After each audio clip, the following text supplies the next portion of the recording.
Hola, muy buenos días a todos. Bienvenidos a serenitymarkets.com. Les habla José Luis Cárpatos y esta es nuestra crónica semanal con las 4 claves de la semana que ahora termina.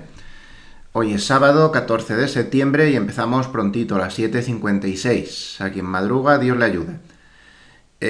Vamos a ver si tenemos suerte porque he visto que pone un aviso cuando he entrado a mi plataforma de ProRealTime de que van a hacer mantenimiento a partir de las 8. Así que no sé si se va a cortar o no. Si se corta, pues ya nos arreglaremos como podamos. Pero de momento funciona. Así que vamos a dar un repaso y ahora les cuento alguna cosa a cómo cerró ayer, por si acaso se desconectara por esas labores de mantenimiento que tienen que hacer. Tenemos que se cerró en Europa bien, más 0,56%, al final a las 10 de la noche el futuro del DAX, más 0,37 el Eurostoxx, más 0,55 el IBEX. En divisas, la libra espectacular, más 1,42% al cierre, ahí es nada, más 1,42%, porque se descuenta que no va a haber Brexit. Bueno, perdón, que no va a haber Brexit sin acuerdo. Y la subida yo creo que no lo va a haber, efectivamente, que tiene razón el mercado. Y la subida pues es espectacular. Es una de las claves de la semana. Esa derrota política total de Johnson, que definitivamente pues ha provocado que sus tesis duras, muy pro Trump y muy así, pues no han conseguido imponerse porque el Parlamento pues le ha frenado. Y da la sensación que o va a haber acuerdo en el último momento o bien pues van a pedir un aplazamiento, en fin, todo esto pues al mercado le ha gustado.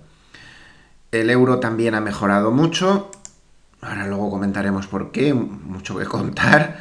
El BCE no se ve nada claro lo que ha hecho, a pesar de que no es malo para las bolsas, pero el euro está descontando que el BCE se ha quedado sin munición, luego lo hablaremos. Los bonos desplome brutal, también habrá que hablar largo y tendido de lo que ha pasado aquí. Menos 149, ahí es nada. De hecho, ayer en Estados Unidos la caída de los bonos inicialmente se consideró como positiva, porque, bueno, ya saben, pues últimamente las bolsas lo celebran porque los bonos habían subido mucho, pero ya claro, era tal el nivel de caída que las bolsas dejaron de empezar a verlo como positivo y empezaron a preguntarse si el porrazo este de los bonos no iba a acabar en otro estropicio en los mercados financieros y al final le pareció a la bolsa Wall Street demasiado bajada. En Estados Unidos, pues una sesión más o menos plana, porque el SP500 tocó resistencias, ahí lo tienen, 3025,75. Ahí está, la resistencia donde lo esperábamos, en 3025, y ahí pues le salió papel, pues normal. Primera vez que tocaba la resistencia, pues le salió papel, además preocupaba un poco eso de los bonos y también preocupaba a Apple, que ayer cerró bajando pues bastante. Vamos a verlo.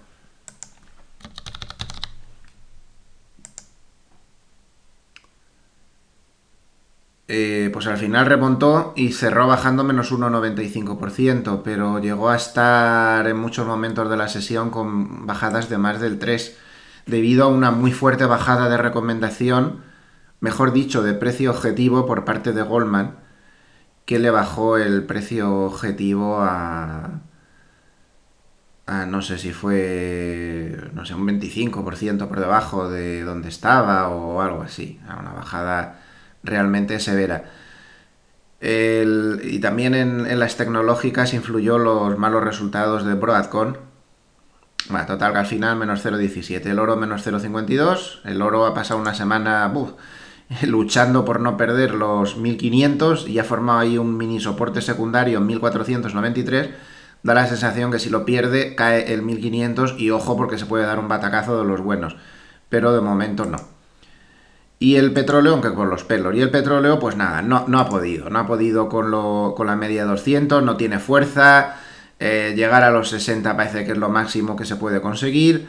El enfriamiento económico mundial pues no le favorece y además pues últimamente ya hay más de uno que empieza a estar mosca con eso de las bajadas de producción mientras Estados Unidos pues sigue con la producción a todo trapo, ¿no? Así que quien más, quien menos, pues está ahí, que le ha puesto ese techo en la zona de 60 y de ahí pues no pasa. Bien, bueno, ya hemos planteado esto por si acaso se corta por el mantenimiento. Vamos ahora a ver alguna cosa que les quería comentar. Tienen aquí en portada un enlace.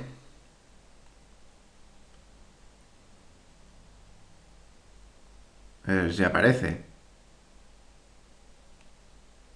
¿Dónde está? Aquí. Artículo de Cárpatos en la portada de la revista Traders. Pueden pinchar aquí y ahí les pone el enlace, o bien pueden entrar en la página de nuestra Yafi. Entran en donde están mis estrategias en la Yafi, ahí en donde pone Cárpatos. Y aquí tienen un cuadradito, ya casi al final, que pone ver artículo explicativo de José Luis Cárpatos en la revista Traders. Ahí pueden pinchar y se les descarga un PDF. Bueno, entonces si pincha se le descarga este PDF y aquí en la revista Traders, que es una revista que se traduce a muchos idiomas en el mundo, es bastante fuerte. Pues bueno, pues he tenido la suerte que me han asignado el artículo de portada, que es este aquí, este lo ha escrito un servidor, la asignación estratégica de activos es la solución.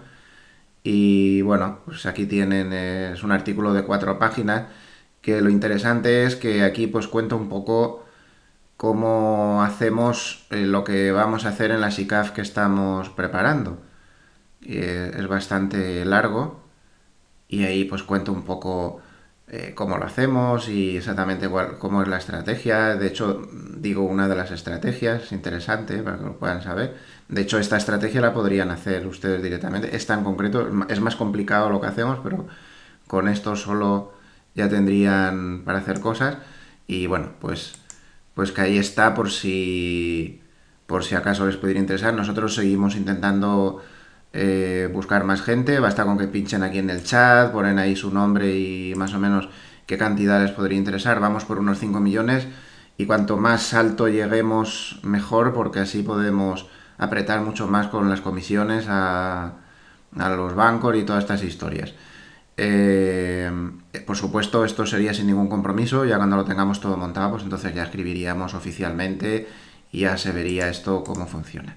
Vale, pues nada más. Vamos a seguir ya con el análisis. De momento parece que aguanta la plataforma. Pues vamos a seguir.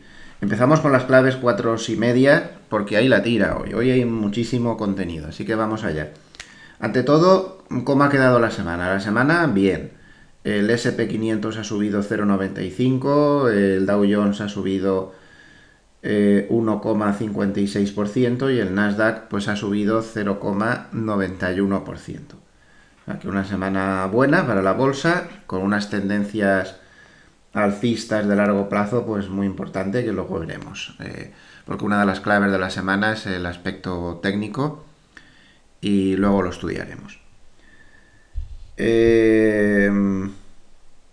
Una de las claves 4,5 de la semana ha sido para mí que Trump pues empieza a aceptar cosas con China, luego lo analizaremos más despacio, pero la aceptación de esas cosas que acepta Trump con China podría ser que estuvieran más forzadas de lo que parece, ¿verdad? Miren este artículo que pusimos aquí. La razón muy poderosa por la que Trump acabará dando concesiones a los chinos. Esto es muy importante que lo vean. Es un gráfico que parece mentira. Miren este gráfico.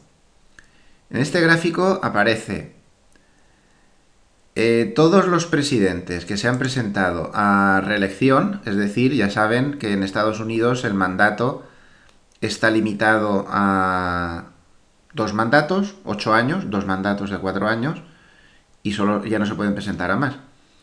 Entonces, en esta tabla está puesto desde el año 1912 cuántos presidentes se han presentado a segundo mandato. Pone el nombre, la fecha y si son republicanos o demócratas. Pues por ejemplo, los 3 últimos que se presentaron los 4 últimos que se presentaron a segundo mandato, pues fueron George Bush, me imagino que padre, republicano, no consiguió volver a ganar. Bill Clinton, demócrata, sí. George Bush, este ya sería el hijo, sí. Y Barack Obama, que fue el último, demócrata, bueno, George Bush, republicano, Barack Obama, demócrata, sí. Pero fíjense dónde está la clave. Aquí en esta columna pone si cuando se presentaron a la reelección había recesión o no. Entonces fíjense qué curioso. Todos los que se presentaron cuando no había recesión, que es lo que está en verde, siempre ganaron, siempre, sin ninguna excepción. Desde 1936, que Roosevelt lo consiguió, imagínense la recesión que había ahí, o en el 40, perdón, el 36 no había recesión, ahí estaba la Segunda Guerra Mundial y no había recesión. La recesión vino cuando terminó la Segunda Guerra Mundial.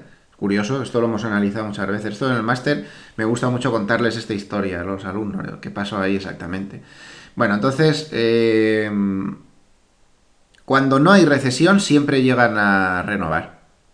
Pero cuando hay recesión, excepto en 2 ocasiones, y de esto ha llovido mucho, Wilson en el 16 y Coolidge en el 24, todos los demás, cuando había recesión, perdieron. Este perdió, Hoover, este perdió, Gerald Ford, Jimmy Carter perdió y George Bush, hijo, perdió. Porque estaban en recesión. ¿Ustedes creen que esto no lo sabe ya Trump? Tonto no es. Ya le deben haber dicho sus asesores que si sigue tonteando con China de esta manera, puede darse el caso que se encuentre con una recesión y además justo en las puertas de las votaciones. Porque esto ya saben que lleva su tiempo cuando se invierten las curvas de tipo, ya lo hemos explicado hasta la saciedad, no vamos a volver a dar el tostón con esto. Tarda bastante en llegar la recesión y más o menos por los cálculos, las curvas de tipo se invirtieron en marzo-abril, se tira 18 meses casi, y a veces 2 años, pues podría caerle la recesión cerca de las elecciones de noviembre del año que viene. Y esto ya lo debe saber. Y debe tener muy claro, por mucho que él hable y diga y bla bla bla, bli bli bli, y todas estas cosas que dice, que con lo que está haciendo con la guerra comercial está provocando una recesión mundial.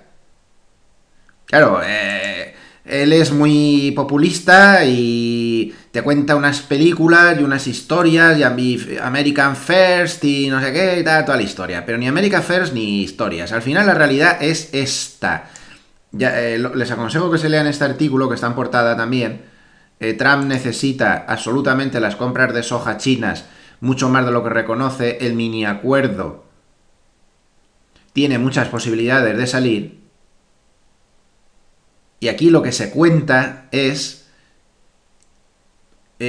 no sé cómo decirlo, como el desmontar toda esa historia que él cuenta de que los aranceles son maravillosos para Estados Unidos y que todos son ventajas. Ahí lo que cuenta es la verdadera historia de los granjeros y de los ganaderos norteamericanos que están en la ruina más miserable debido a que China ha dejado de comprar. Y China era su principal cliente de soja, de otros cereales, de carne de todo tipo, sobre todo carne de cerdo, y todo eso se ha ido al garete. Todo eso se ha ido al garete. Entonces él dice que a América no le cuesta dinero la guerra comercial, pero lo que no dice es que para que esos ganaderos no se vayan a la miseria, Estados Unidos lleva gastados casi 30.000 millones de dólares desde que empezó la guerra comercial, casi 30.000 millones de dólares para darles subvenciones para que puedan mantenerse a flote malamente, porque los chinos no compran nada en absoluto. Nada desde que empezó la guerra comercial. Bueno, ahora recientemente, ahora luego lo comentaremos, pero durante toda la guerra comercial no han comprado nada. Entonces, este señor cuenta batallas populistas. Claro que está haciendo mucho daño la guerra comercial. Si unimos al tablero que hemos visto antes, se lo tendrán que decir. En ese artículo, por cierto, pone que además la administración de esas ayudas a los agricultores es un auténtico caos. La gente está muy descontenta, los chinos no son tontos, y saben perfectamente que ahí donde están esos granjeros y esos ganaderos es la zona de Estados Unidos que más votos le dieron a Trump. Y al final el bolsillo es muy poderoso, ya veremos si sigue este panorama así, si el ganadero o el agricultor va a decir, le voy a votar yo a uno que me va a seguir con la manía esta de la guerra comercial para que no me compre ni que mi granja se vaya al garete como ya se ha ido. Pues le voto a otro que no tenga esa manía y que los chinos me vuelvan a comprar. Él lo sabe, todo eso. Esto es muy importante, ¿eh?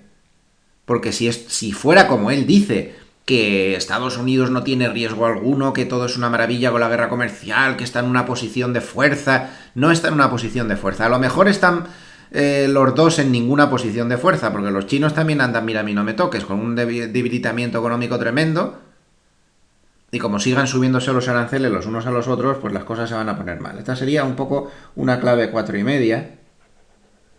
Otra clave 4,5 rápida fue que nuestro contador de lo que hacen las manos fuertes, desde el lunes se pasaron a compradores. Esto es bueno. Ahora sí que está entrando dinero. Y esa entrada de dinero se confirmó. Lo tienen puesto aquí. Ahí. Bank of America registra muy fuertes entradas de dinero en Wall Street en la semana. Ahí está explicado. Y como ven, bueno, en ETFs, por ejemplo, en Europa, fíjense todo lo que ha entrado. Es una barbaridad. No se había visto esto desde hace mucho tiempo. Esto los ETFs europeos. Pero lo importante es lo que pone aquí. Ha detectado que la entrada de dinero en fondos de bolsa de Estados Unidos asciende a más de 17.000 millones de euros, es decir, la mayor desde principios de 2018. Mientras que por otro lado la salida de dinero de los fondos que invierten en bonos ha sido la segunda mayor de toda la historia desde que lo calculan. Muy importante esto. Estos flujos, es decir, que esto confirma el conteo que llevábamos nosotros. Sí que parece que está entrando dinero claramente en, en bolsa. Ahora sí, ya saben que subíamos un poco en función de las recompras y nada más, pero ahora sí que estamos entrando en esto. Luego lo explicaremos un poco más despacio. Lo más importante es que al final el famoso indicador de Bank of America, Bull and Bear, que lo hemos actualizado, está actualizado de ayer mismo. Cuesta horrores encontrar los datos, pero bueno, sudando la camiseta por fin los encontramos por ahí. Y ahí lo tienen. Ahí está.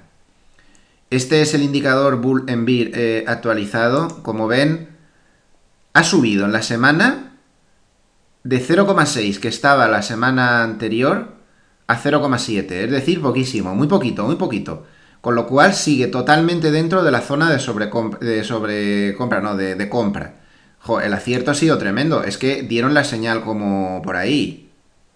Han pillado todo el tramo de salida, ha sido espectacular otra vez. Muy bien este indicador, muy bien. Algún día fallará, pero desde luego que lleva 3 señales, da muy pocas señales, pero las 3 señales de compra que ha dado a principios de febrero del 2016, a principios de enero del 2019 y la de ahora, las 3 han dado mucho dinero desde que la dieron. Y la única de venta que dieron en todo este periodo, lo malo que tiene es que da muy pocas señales, pero bueno, te va orientando, aunque no dé señal, según cómo se mueve por toda esta zona, te va orientando por dónde van los tiros. La que dio el 30 de enero del 2018 de venta tampoco estuvo nada mal precisamente, ¿eh? Porque a los 3 o 4 días se desplomaba el mercado un 20%.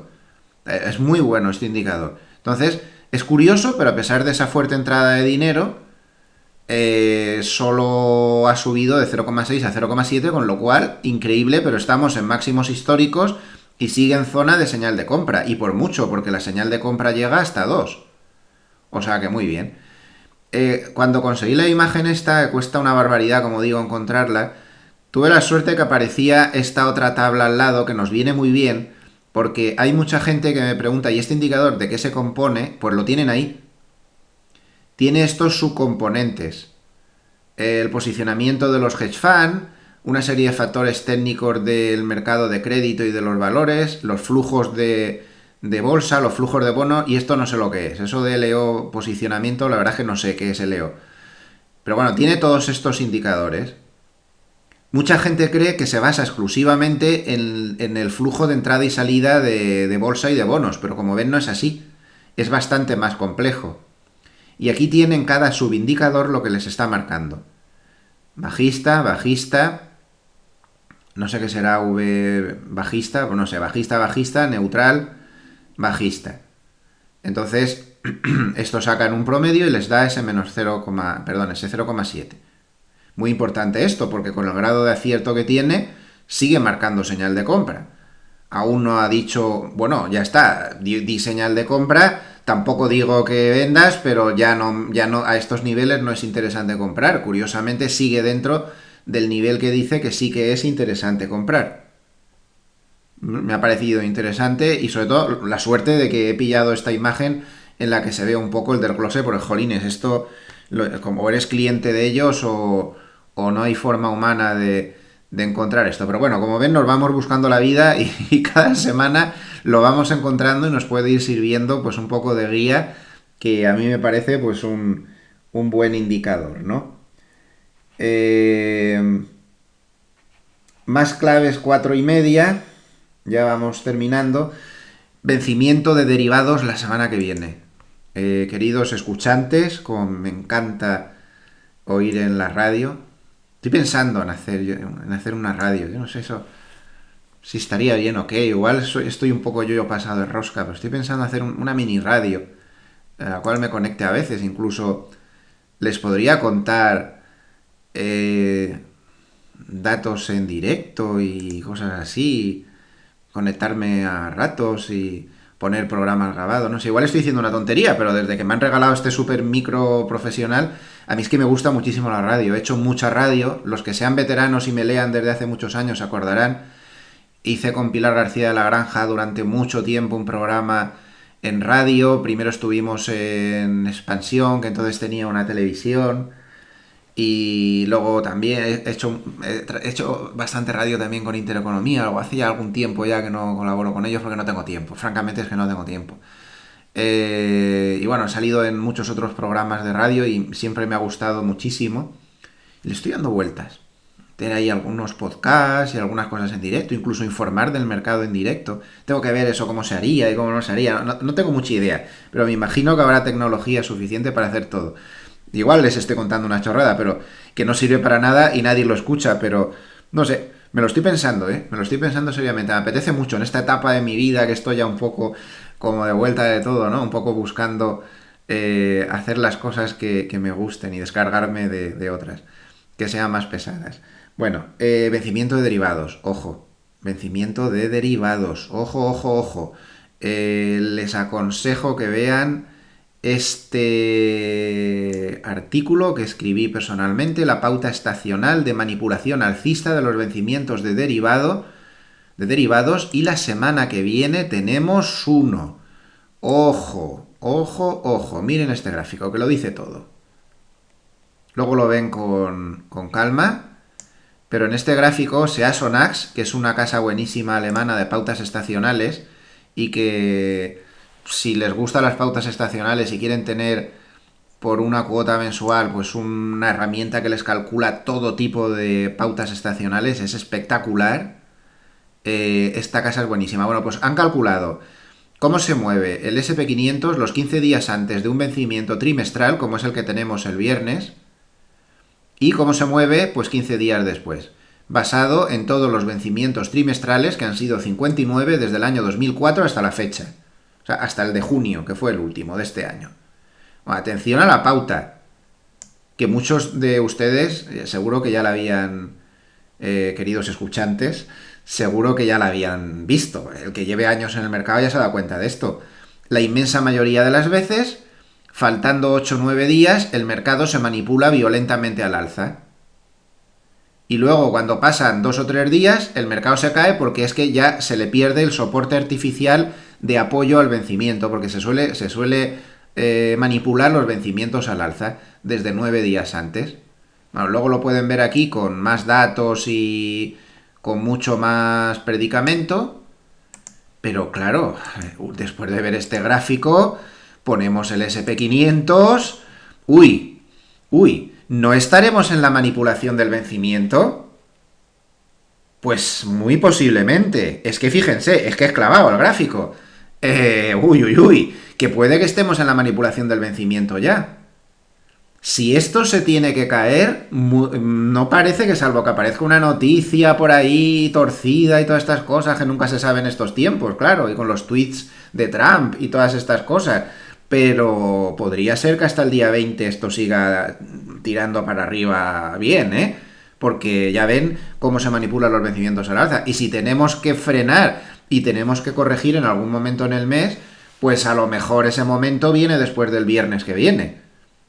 A partir, bueno, ya han visto que le cuesta un par de días parar la inercia, pues a partir del 25, 24, 25, no lo sé. Pero me ha parecido un dato muy interesante y se lo quería comentar porque creo que esto pues hay que tenerlo en cuenta. Y la última clave 4,5 de la semana, que ya va bien, yo creo que ha estado en los bancos. Los bancos lo han hecho muy bien, ya era hora, estaban sufriendo mucho, y lo más importante es que volvamos a poner el gráfico mensual y nos demos cuenta de que lo que están haciendo es rebotar en este increíblemente fuerte soporte del que venimos hablando desde hace mucho tiempo, este increíble soporte que les está parando en la caída como ha hecho desde el año 2012. Si rompiera la directriz bajista, se le puede buscar las cosquillas al rebote con tranquilidad durante varios meses, porque cada vez que ha llegado ahí ha aguantado mucho en el rebote.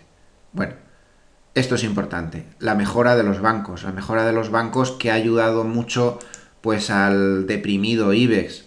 Le ha ayudado mucho durante la semana. El IBEX está muy mal hecho, tiene una ponderación absurda y los bancos lo son todo. Y claro, ya de por sí que la bolsa ha estado bien, pues si encima son los bancos los que pilotan la subida, pues al IBEX es como si se le hubiera parecido, vamos, la Virgen, ¿no? O sea, vamos, es una maravilla, es un maravilloso, ¿no? Maravilloso. Entonces, pues ahí está. Al alza, al alza, al alza, al alza, y por fin ha conseguido durante la semana romper la media de 200 y entrar ya en una zona de estabilidad. Mientras no pierda la zona esta de la media de 200 otra vez, pues ha conseguido estabilizarse por fin y llegar a una zona que vamos a ver. Tendría que romper esta directriz, más o menos que se ve por ahí. Pero bueno, de momento es muy importante que haya conseguido pasar la media de 200. Bueno, si les parece, ya vistas todas las claves 4,5, no me queda ninguna, estoy mirando mis notas, todo visto.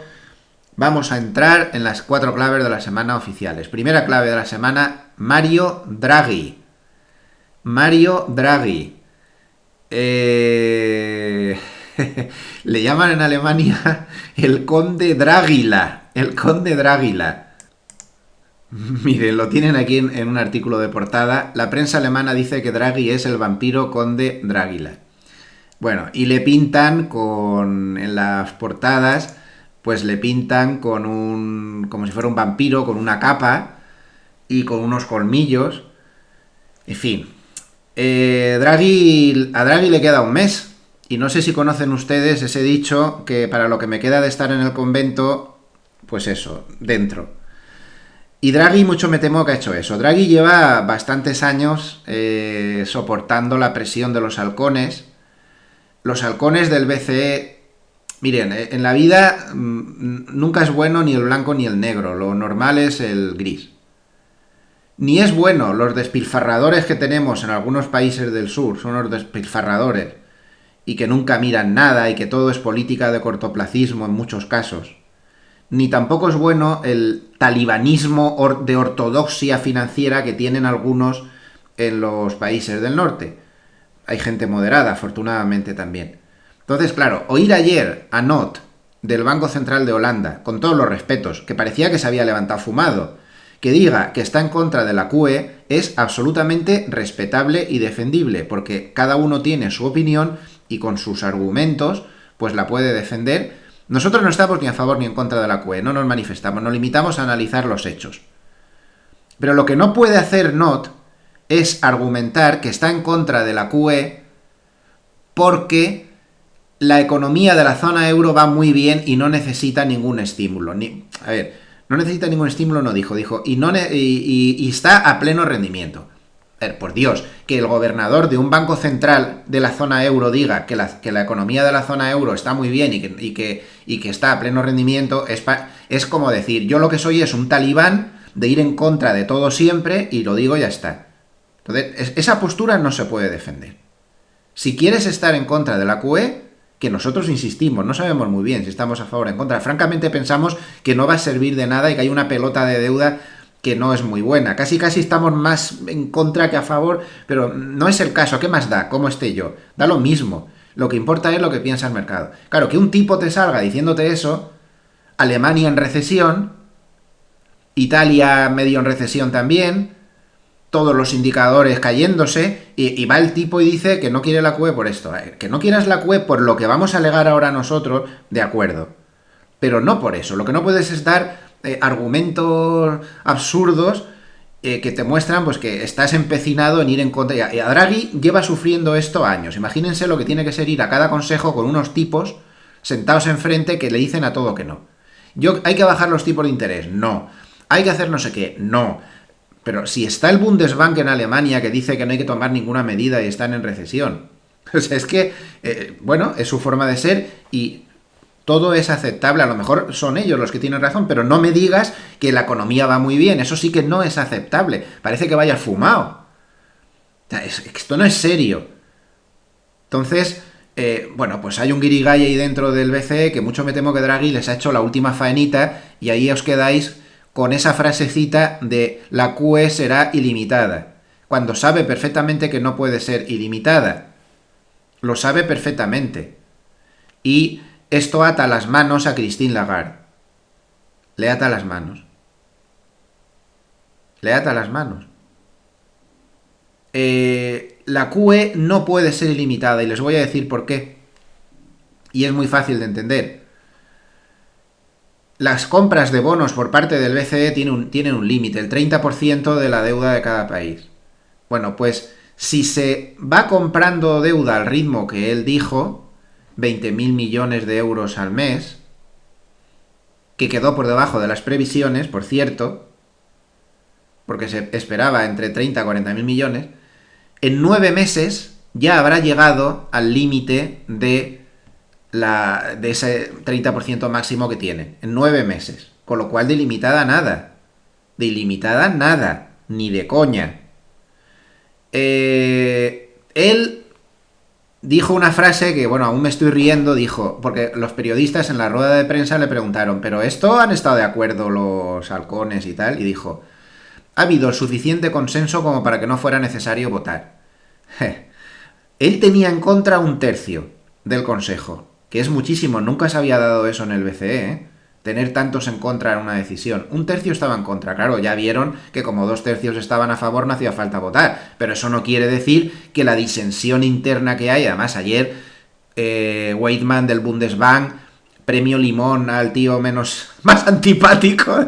Yo no digo que no sea un buen banquero central, que no haga bien su trabajo y que no esté haciendo lo que tenga que hacer, o no entramos a valorar eso, pero que antipático es un montón.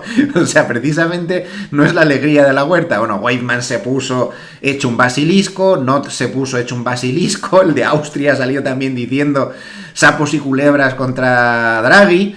Madre mía, la que se ha liado ahí. ¿Ustedes se imaginan cuando se llegue dentro de 9 meses al límite previsto de la deuda diciéndole a Weidmann, Christine Lagarde, oye, que tienes que subir el límite de la deuda al 50%? Bueno, al Weidmann ese le da un síncope. La que se va a liar ahí, ¿no? No sé, ¿de verdad van a conseguir subir ese límite? Y si lo suben, ¿a qué barbaridad vamos a llegar? El Banco de Japón ya tiene el 45% de la deuda del Estado. O sea, una locura. ¿Pero dónde vamos? ¿Qué burbuja estamos montando? Esto es un disparate. Esto es el desmadre de todos los desmadres. Lo normal es que no se suban tanto esos límites y que la QE... Porque además la QE no son solo 20.000 millones de euros al mes a partir del 1 de noviembre, como ha anunciado Mario Draghi, justo cuando él no está. El 1 de noviembre ya no está. O sea, el primer día que empiezan las compras de bonos, él ya se ha ido y está Christine Lagarde. Es que además, que esto mucha gente no se da cuenta, la QE siempre ha existido, nunca se ha quitado. ¿Por qué? Porque el Banco Central Europeo tiene una cartera ingente de compras de bonos por ahí, que es basura todo, con rentabilidades negativas y todo, y ahora han aceptado comprar incluso con rentabilidades negativas por debajo de la tasa de depósito, que esta semana se ha bajado al menos 0,5%, imaginen qué disparate, basura pura. Bueno, pues esa cartera ingente tiene unos vencimientos mensuales tremendos, de muchísimo dinero.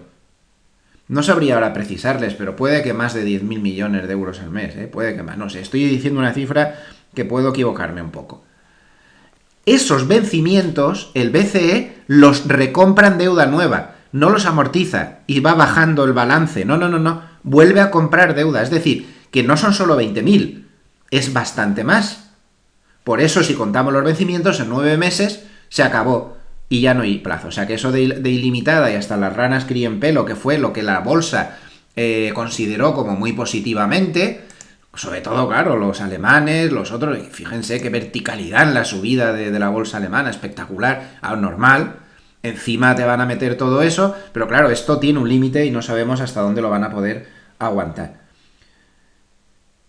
Como el mercado es más listo de lo que parece, los operadores son listos, los bancos tienen muchos analistas que hacen cálculos, esta es la razón, aparte de aquello de compra con el rumor y vende con la noticia, de por qué el euro, tras la bajada inicial en la reunión, consiguió estos 2 días estar subiendo y estar situado otra vez por encima de la zona de 1,10.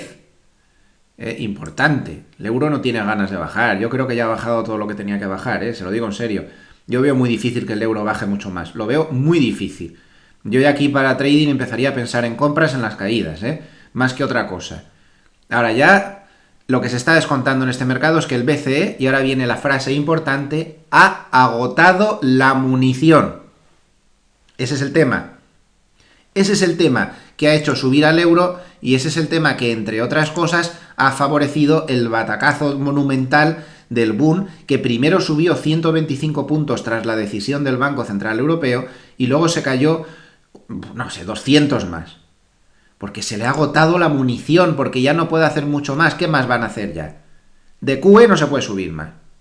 Es lo que hay ya. Los tipos de depósito, las tasas de depósito estas famosas, que es lo que los bancos pagan por tener el dinero aparcado en el BCE, lo bajaron 10 puntos básicos, también menos de lo esperado, porque se esperaba 20, pero ¿qué más pueden hacer? En lugar de hacerle pagar a los bancos el menos 0,5, hacerles pagar el menos 0,6 y ya que mardalla. Si eso no va a hacer nada. ¿Y qué más pueden hacer? Si ya no hay más cosas, ya están los tipos en negativo, ya está la QE que ya no tiene más capacidad para darla, con una burbuja que se está montando en los bonos absolutamente de locura. Esperemos que no se esté pinchando en estos días, porque nos vamos a la edad media financiera. Esperemos que solo sea una muy fuerte corrección a una muy fuerte subida y es natural. Ya ha pasado otras veces, ¿no? Y al final luego pues acababa otra vez por remontar, ya veremos. Pero no hay sitio, no hay munición. Eso el mercado pues lo está viendo. Las bolsas, bueno, a las bolsas no le viene mal, que se ha quedado sin munición, pues vale, bien, pero de momento ahí está la munición, ya las bolsas son muy cortoplacistas y tira para arriba. No hay problema, para las bolsas no es malo, pero para bonos y euro pues es más inquietante porque la gente lo que está descontando es eso. Y no se pueden imaginar la de crónicas de banca privada, de esta que solo hacen para los clientes VIPs, donde los analistas reconocen que entre esas discrepancias tan grandes que hay ya dentro del BCE, Christine Lagarde, ya veremos cómo torea a los halcones, porque Draghi tenía bastante mano izquierda con ellos, ya veremos. Christine Lagarde es una persona nueva y nunca se sabe, ¿no?, cómo puede desenvolverse dentro de una jaula de leones como es el Consejo del Banco Central Europeo. Ojalá que tenga suerte. Desde luego en el Fondo Monetario Internacional pues ha demostrado tener bastante capacidad para dirigir organismos complejos como estos, pero claro, no es lo mismo el Consejo del Fondo Monetario Internacional que este guirigay que tenemos ahí en el Banco Central Europeo. Pues esto es lo que hay. Decisiones que no son malas para las bolsas, pero da la sensación de que el Banco Central Europeo se ha quedado sin munición y lo ha puesto todo ya encima de la mesa, no hay más. Si ahora hubiera una recesión mucho mayor de lo esperado, nos la vamos a comer entera. ¿Y de quién depende?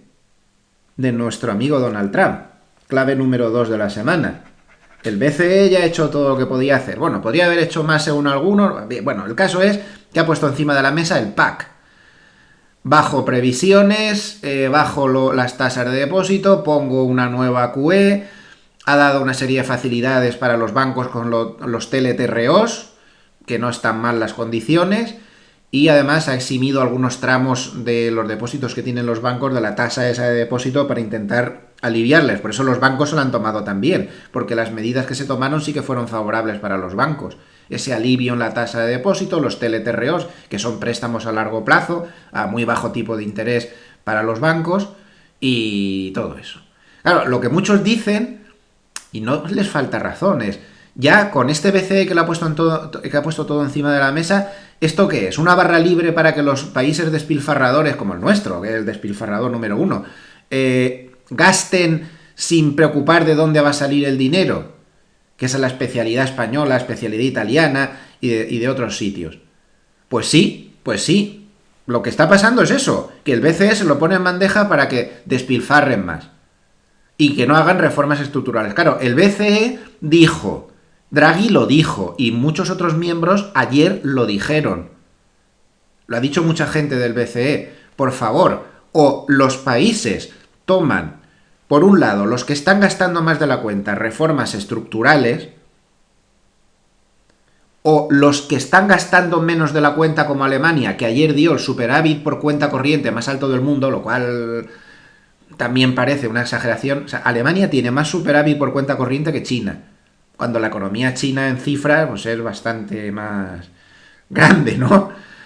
Pues Alemania tiene el superávit por cuenta corriente más grande del mundo a fin del último trimestre. ¿Qué les parece? Claro, lo que le dice el BCE a Alemania es, hombre, gasta un poco, por favor, no tengas tanto superávit, que es una exageración y que estás desequilibrando al resto. Gasta un poco más, dentro de lo razonable, dentro de no saltarte las normas de ortodoxia y de prudencia, pero gasta un poco más. Pero es que a los despilfarradores les dice, y vosotros, dejar de gastar tanto y tomar más medidas estructurales. ¿Ustedes ven a España tomando medidas estructurales? Ustedes han visto cómo está la política nacional, con todos peleándose que no tenemos ni gobierno, que no sé cuántas elecciones llevamos ya. ¿Cómo van a tomar medidas estructurales, pero si no hay ni gobierno? ¿Ustedes ven a Italia tomando medidas estructurales con otro follón montado, 14 gobiernos en 3 días, no se aclaran entre ellos, partidos extrañísimos aliados ahí, unos follones? No, y así me puedo recorrer toda la zona euro. Claro, el BCE dijo lo que tenía que decir y ahí les doy la razón. Señores, nosotros solos no podemos seguir con esto. O toman ustedes, los que gastan demasiado, medidas de reformas estructurales, o toman ustedes, los que gastan demasiado poco, medidas para gastar un poco más y ayudar, o esto no va a funcionar. No duden que no va a funcionar. Miren, hay pocas certezas en la vida, pero las certezas de que los países no van a tomar esas medidas ni los otros van a gastar más, eso es seguro. Porque además es que lo que está pasando por estas repeticiones electorales es que el que propone en algún país de la zona euro un poco de sensatez no le votan. Y el que para ganar en las elecciones tienes que prometer el oro y el moro. Entonces, es todo muy complicado. Es todo muy complicado. No quiero ser demasiado pesimista, pero esto no tiene pinta de ir a terminar bien, salvo que se consiga parar la dichosa guerra comercial, que es la que está originando todo este proceso. Clave número 2, la guerra comercial. Esta semana ha tenido un giro decisivo que ha sido el responsable pues, de que el SP500 haya tenido este tramo de subida, evidentemente. ¿Por qué? Pues porque parece que ambas partes están un poco más razonables. Han tenido muchos gestos de buena voluntad. Trump durante la semana ha aplazado los aranceles que entraban en vigor el 1 de octubre, los ha aplazado al 15 de octubre. Ha dicho que estaría dispuesto a aceptar acuerdos parciales. Los chinos han tenido muchos gestos de buena voluntad. Han empezado a comprar soja, han empezado a comprar carne de cerdo. Este es un gesto muy importante. Esto es como si les cayera el maná a los agricultores y ganaderos de las partes de Estados Unidos centrales, sobre todo. Los chinos han dicho que proponen un mini acuerdo, que si recuerdan, nosotros ya lo expusimos hace un par de semanas, que pensábamos que eso era lo que iba a pasar y además había muchos rumores y seguimos pensando que es lo que va a pasar.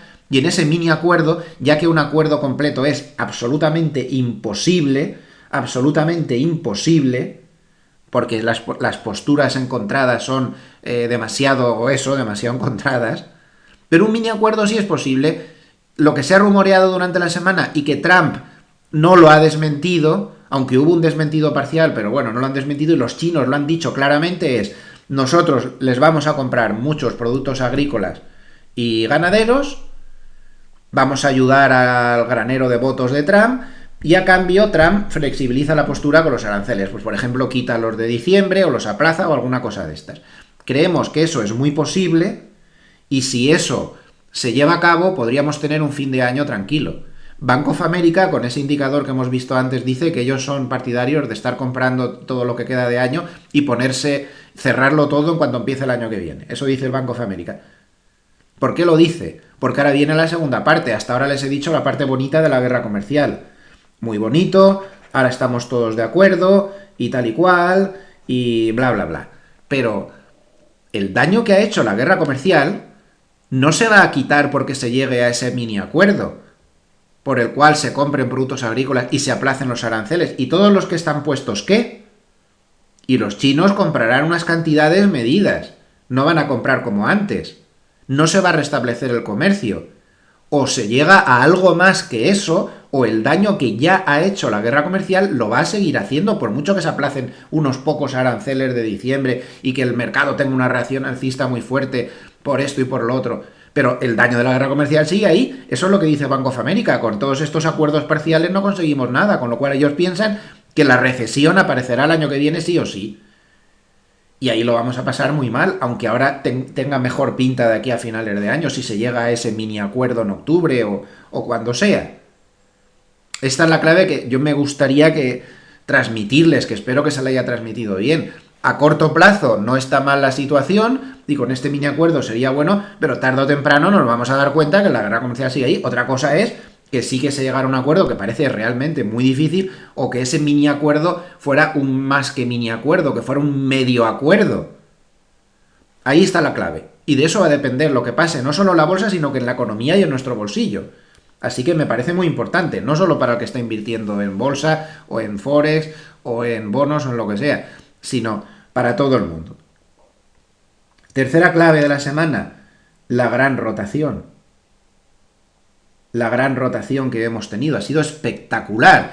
Ha salido dinero de los valores de momentum, sobre todo, es decir, los que estaban en tendencia, y ha entrado el dinero en los valores value, por fin, que llevaban 10 años haciéndolo peor que los otros. Y mucho. En general ha salido dinero de los sectores más defensivos. Pues miren, por ejemplo, el sector de utilities, que quitado los 2 últimos días, pues ha pasado una semana bastante chunga. Los sectores muy defensivos, o el sector de alimentación y bebidas, por ejemplo, no puede haber un sector más defensivo. Miren qué semanita, toda muy negativa, y ha entrado dinero en los más arriesgados. Pues miren los bancos qué semana, miren por ejemplo automoción, o sea, los cíclicos, ha salido de defensivos y ha entrado en cíclicos, ya ven. Comparen el gráfico de alimentación y bebidas o de utilities con estos gráficos que estamos poniendo ahora. Entonces, en general, ha habido una rotación brutal que ha sido la mayor desde hace muchísimos años y se ha pasado a riesgo. Esto hay que interpretarlo bien interpretado. Además, antes de la gran rotación se me olvidó decirles una cosa. Precisamente porque la situación en China está mejorando, está empezando a descontarse menos bajadas de tipos por parte de la Reserva Federal. Ojo con eso. Ya para el año que viene los futuros sobre fondos federales han disminuido las previsiones. Tengamos en cuenta eso. Volvamos a la gran rotación. Esto tiene dos lecturas. A ver, la primera. La primera es la positiva, lo tienen en portada. Como ven, es imprescindible leer la página, es imprescindible, ¿no? Porque pone muchas cosas muy interesantes, así que por favor, entren y lean la página. En 2 artículos lo tienen todo explicado. Este artículo que pone Kolanovic de JP Morgan explica la causa de la gran rotación es fundamental. Y va a seguir. Él explica que en el inicio de esta gran rotación, se lo pone ahí, en el inicio de esta gran rotación lo que hubo fue un cierre de cortos. Es decir, no unas entradas de dinero reales. Y en este otro artículo de las grandes rotaciones de momentum como la actual acaban provocando grandes subidas, tenemos un estudio muy importante que ahora explicaremos. Vamos a dejar este gráfico y les voy a explicar, en primer lugar, la causa de la gran rotación. La causa la explica Kolanovic de JP Morgan, hay un trabajo muy bueno porque todo el mundo andábamos buscando explicaciones, explica que los hedge funds tenían un exceso de apalancamiento y de exposición en su operativa que no se había visto desde hacía mucho tiempo.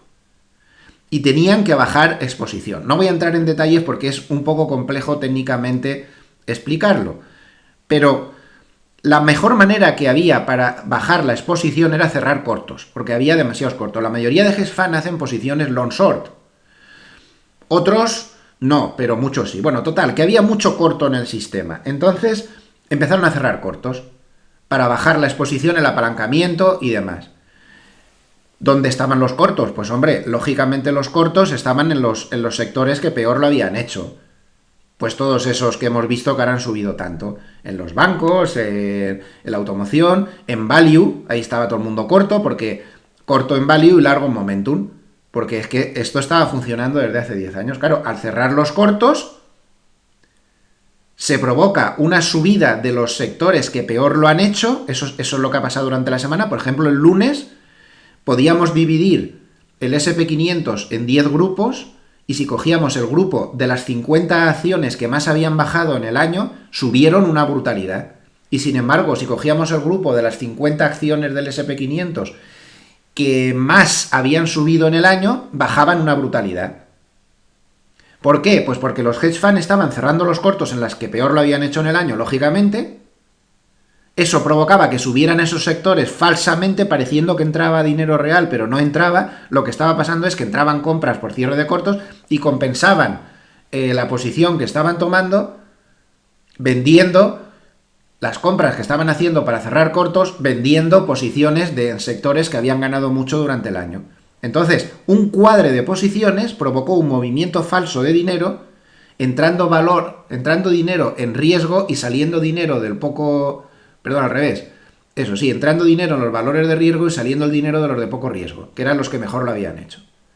Pero, como explica Kolanovic, una vez que se provocó ese movimiento, se causó un efecto de bola de nieve que, una vez que pasaron los cierres de cortos y los cierres de posiciones ganadoras, eso provocó que muchos otros operadores entraran por movimiento técnico y dijeron, ostras, esto se está moviendo y se está girando la tendencia, voy a entrar. Y tras los cierres de cortos entró el dinero real, como hemos visto, como ven, es un puzzle que acaba por cuadrar perfecto, como hemos visto al principio cuando hemos dicho que según Bank of America y según nuestro propio contador, ha entrado dinero de manos fuertes durante toda la semana por fin. Ahí sí que ha entrado dinero real. Primero fueron los cierres de cortos y luego entró el dinero real. Entonces, ¿qué pasa? Pues miren, esta es la explicación técnica, la gran rotación es gigantesca, estamos hablando de miles de millones, por eso también se venden bonos, se están vendiendo valores de refugio y se está entrando en riesgo.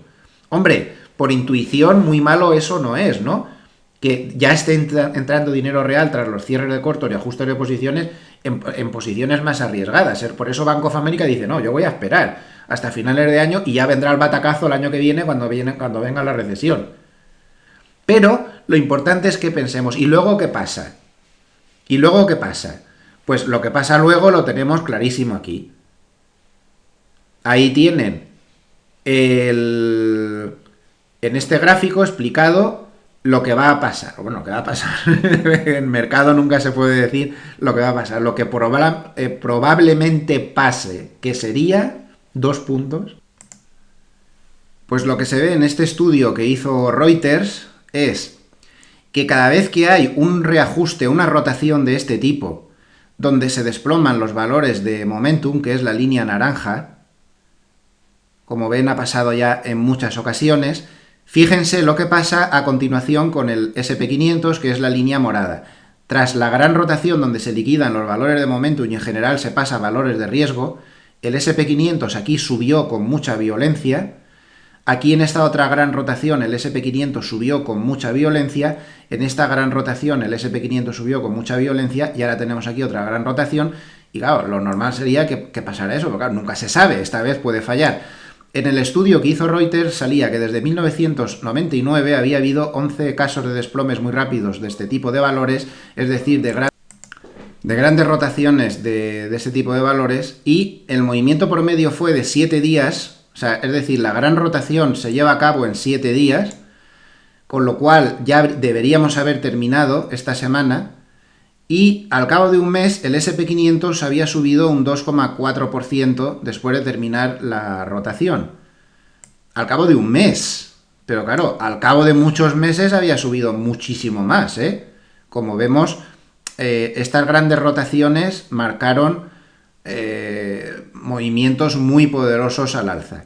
Así que eso es lo que hay. Tampoco les puedo decir mucho más porque este tipo de fenómenos provocados por los posicionamientos de las grandes manos fuertes y todo lo demás es muy complejo y es difícil de dominar, y yo, pues, miren, yo soy un analista de tercera y hago lo que puedo, pero para comprender bien estos grandes movimientos de flujos, de los posicionamientos, de los apalancamientos, hay que estar ahí, hay que estar en un gran fondo y estar viviéndolo, ¿no?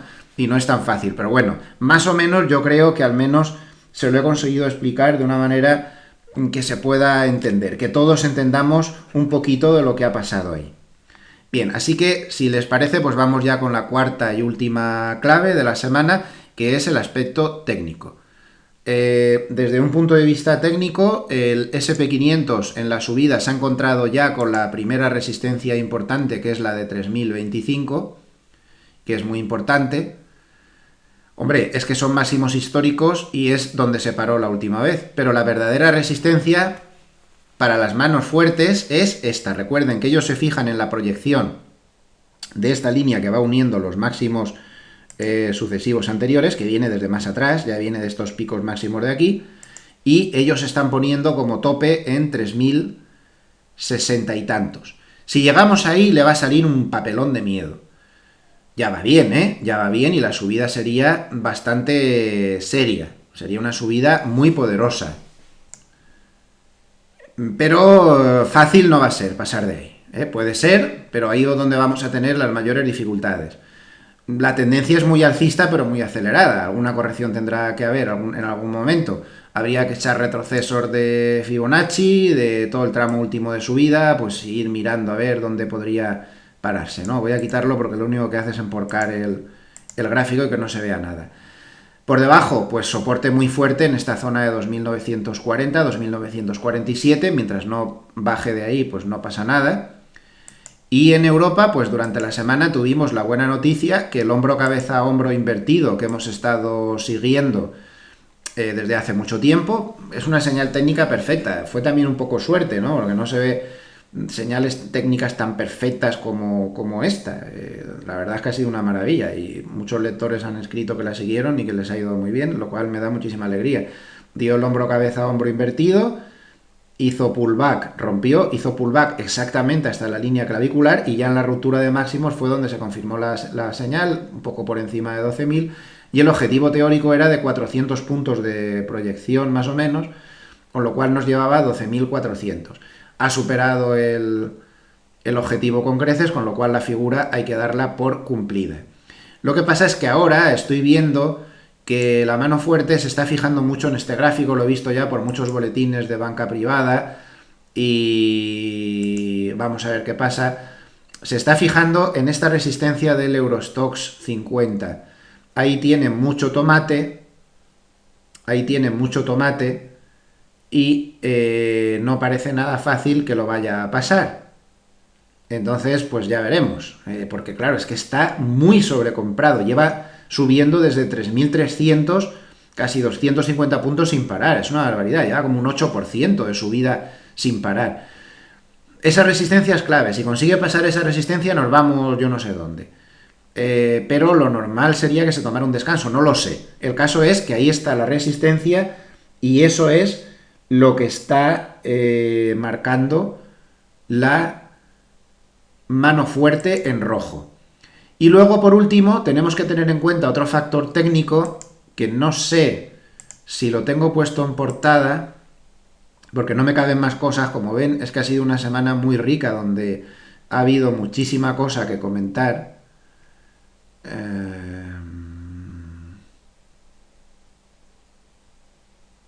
No, No lo tengo en portada, no me caben más cosas, pero se lo voy a buscar el artículo. El artículo es guía del próximo blackout de recompras y lo pusimos el lunes.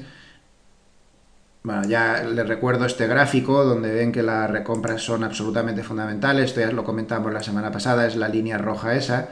Pero el gráfico clave es este. No hace falta que vean el artículo, porque no pone mucho más. Con que vean este gráfico sobra y basta. El gráfico clave es este. Compañías. Luego lo pondré en portada, ¿eh? Voy a subirlo arriba, no se preocupen que no tienen que buscar en el buscador, que es un lío encontrarlo. Ahora cuando termine lo voy a subir le voy a subir posiciones para que se vea en portada. Así es como van a ir entrando las compañías del SP500 en el blackout de recompras.